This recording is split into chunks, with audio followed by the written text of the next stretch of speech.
Welcome to the Slop Farm. Enjoy the video. In this video, I will explain how to make a delicious homemade tomato sauce. Starting with the right ingredients is key to a truly exceptional sauce. You will want to select about 2 pounds of ripe, red tomatoes, ensuring they are firm and fragrant. Also, gather 1 medium onion, 3 cloves of garlic, and a handful of fresh basil. Don't forget good quality olive oil, salt, and pepper to enhance all those wonderful flavors. Now let's get to the preparation.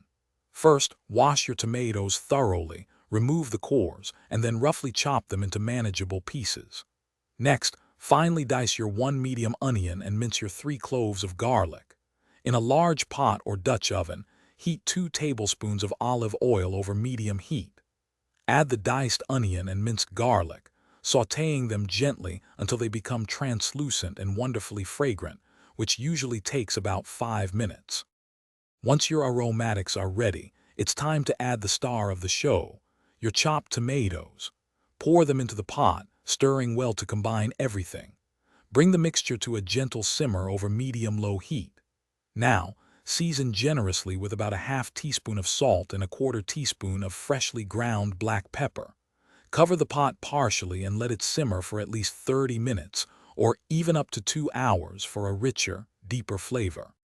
After simmering, your sauce is almost complete. If you prefer a smoother texture, you can use an immersion blender or carefully transfer the sauce to a regular blender to achieve your desired consistency. Just before serving, stir in a generous handful of fresh basil leaves for a burst of fresh flavor. This homemade tomato sauce is perfect over pasta or as a base for other dishes. Store any leftovers in an airtight container in the refrigerator for up to 5 days. Thanks for watching. Consider subscribing if we helped you today.